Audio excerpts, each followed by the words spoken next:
Sa lahat ng mga OFW, seaman at mga baguhang negosyante na tulad ko, isa sa pinakamahalagang aral sa negosyo ay ang pagtutok dito lalo na sa umpisa. Pero kung ngayon pa lang tayo nagkita, ako nga po pala si Junray Salud, ang dating OFW, dating marino at ngayon na isang baguhang entrepreneur at isang baguhang content creator. At meron na tayong 6 years na nagpapatakbo ng isang negosyo na hanggang ngayon patuloy pa rin tayong nag-aaral kung paano ito gawan o buuin ang sistema. Pero kung babalikan ko ang buhay ng aking pagbabarko, ako ay may 13 years experience na nagtatrabaho sa barko. At ang unang ko posisyon sa barko ay nagtatrabaho ako bilang isang missman. Sa mga hindi nakakaalam, ang missman, ang trabaho ng missman ay nagsiserve at nag-asikaso ng mga pagkain ng mga ratings. Sa kumpanya kasi na pinanggalingan ko, dalawa ang nagsiserve sa pagkain ng mga tao. May nagsiserve sa mga ratings, meron ding nagsiserve sa mga opisyal. Kaya dahil baguhang marino tayo, ang pinakamababang posisyon ang ating nakuha. At ang biyahe namin nun guys ay Asia at papuntang New Zealand. At sa di inasahang pagkakataon, sa unang sampa ko pa lang ng barko ay nagkasakit ako na kailangan dumating sa punto na kailangan tanggalin yung appendix ko. Pero magtatatlong buwan pa lang ako nun. Ang natandaan ko, pag bitaw namin ng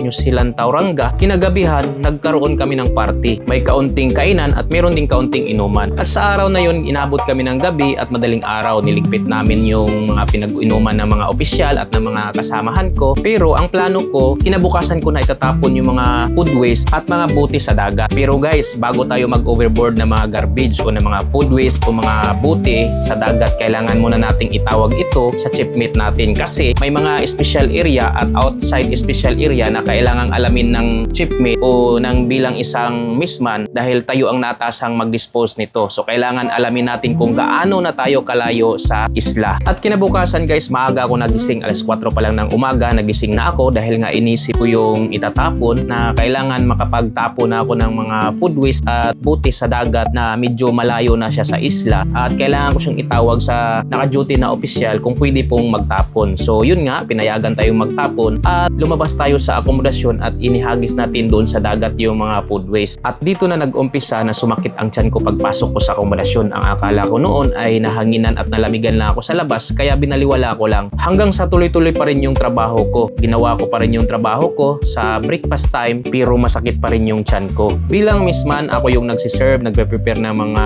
hapagkainan ng mga ratings o yung mga hindi opisyal sa barko at meron din akong pantry, ako din ang naglilinis nun. Ako yung naka-in-charge sa paglinis nun. Meron ding crew recreation room, ako din yung naglilinis nun. At sa mga junior officer, sa lahat ng kabina ng mga junior officer, sa sistema ng pinanggalingan kong kumpanya, missman din ang naglilinis araw-araw. At pagkatapos ng breakfast, maglilinis na naman ang akomodasyon ng mga kabina ng mga junior officer at bago magtanghalian, kailangan na naman nating bumaba doon sa crew mess para mag-prepare na naman ng mga hapagkainan para sa tanghalian.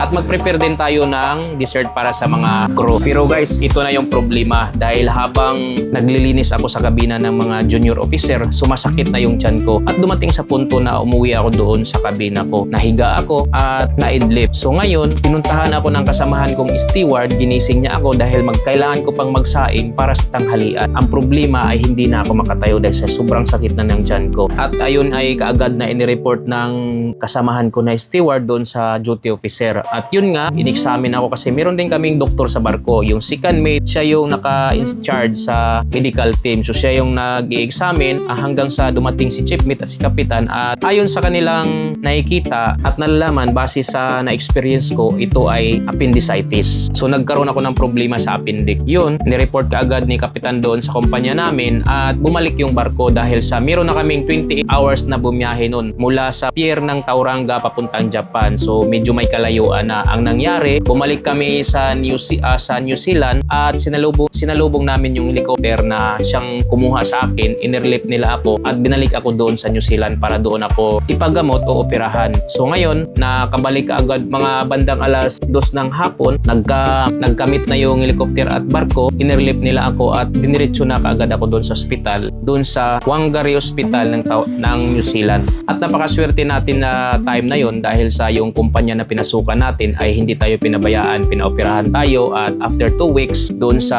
New Zealand, pinauwi tayo ng Pinas at pinagaling. Dito na ako nagpagaling sa Manila. After na ilang buwan akong nagpagaling sa Manila, pinasampa na naman nila uli ako. Ito na tumagal yung experience ko sa pagbabarko. Unti-unting nagbabawas ng tao ang kumpanya namin sa department namin hanggang sa dumating yung punto na napromote akong mag-steward, tinanggal na nila yung missman. At dalawa na lang kaming tao sa department namin sa kusina, steward at saka kusinero. So yung trabaho ng missman ay binigay sa steward. So bali ang nangyari, sa dalawang trabaho dapat isang tao na lang ang gagawa at doon na medyo mahirap para sa steward ang sitwasyon ng pagbabarko. At hindi lang sa department namin ang nagbawas noon dahil nasa global crisis kami nung time na yun, binawasan din ang ibang department, may either engine department at saka sa deck department. Kaya nang tumagal na pag-isip-isip ko, kailangan mag-ipon ako ng puhunan kasi naisipan kong magnegosyo dahil ang trabaho sa barko ay hindi talaga ganun kadali. Isipin mo na lang na nagtatrabaho ka, nasa ibang mundo ka dahil sa normal na trabaho, kung minsan gumagalaw yung kinatatayuan mo, lalo na pag maalon at nakaka-encounter tayo ng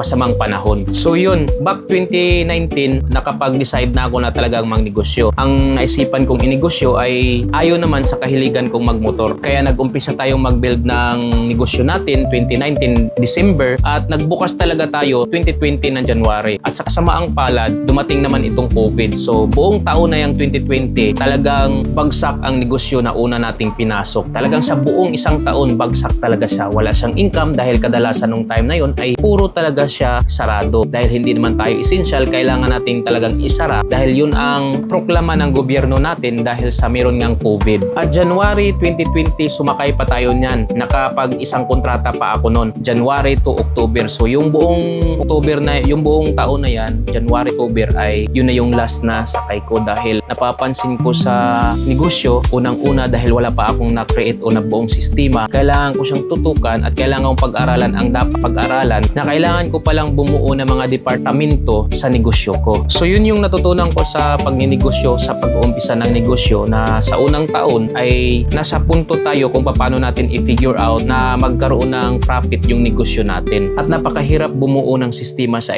isang negosyo at dito ko natutunan na bago pala natin iwanan yung negosyo natin, kailangan meron na siyang sistema o flow na nagraran sa negosyo natin na kahit wala tayong may-ari ay tumatakbo pa rin ang negosyo natin. At dahil nga marami sa atin ang nagtatrabaho sa malayo para makapag-ipon at makapagpatayo ng negosyo, pero tandaan natin, hindi sapat na may kapital lang. Kailangan din natin ng tamang pagmamahala at sistema. Kaya guys, kung hindi pa buo ang sistema ng iyong negosyo, mahirap itong iwanan na walang gabay. Maaring magkaroon ng problema sa pera, inventory, serbisyo at maging sa mga empleyado. Kaya sa simula, kailangan talaga nating bantayan, pag-aralan at ayusin ang bawat proseso. Ang layunin natin bilang negosyante ay hindi habang buhay tayong nakatutok sa negosyo. Ang tunay na layunin ay makabuo ng matibay na sistema na kahit wala tayo sa araw-araw na operasyon, maayos pa rin itong tumatakbo.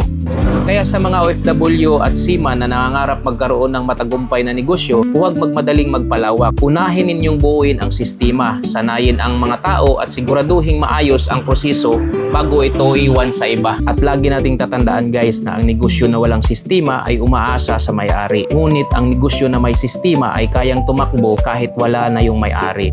At hindi lang dapat tayo sa kapital mag-invest, kundi pati sa kaalaman, disiplina at tamang sistema. Dahil dyan nagsisimula ang pangmatagalang tagumpay ng ating negosyo. Kaya guys, po ito sinishare sa inyo kasi kung isa kang OFW o isa kang seaman na nagbabalak magnegosyo, ay magkaroon ka ng idea na ang sistema sa isang negosyo ay napakahalaga at nang hindi mo ito maiwanan na wala pang sistema para maiwasan yung pagkalugi ng ating negosyo. Dahil sa 6 na taon na experience ko sa pagpatakbo ng Cycle Care Motor Shop Nabal dito sa probinsya ng Bilira, na kahit inabot na kami ng 6 na taon na pagpapatakbo ng Cycle Care Motor Shop na ito, ay patuloy pa rin tayong nag-aaral sa pagbuo ng sistema. Kaya guys, hanggang dito na lang muna sa video ko na to, at kung nagustuhan mo ang video ko na to guys, paki-like, share and follow my Facebook page at YouTube channel, at pahit na rin ng notification bell para lagi kayong updated sa tuwing may upload ako na video. One shot, one frame. See you next time. Bye!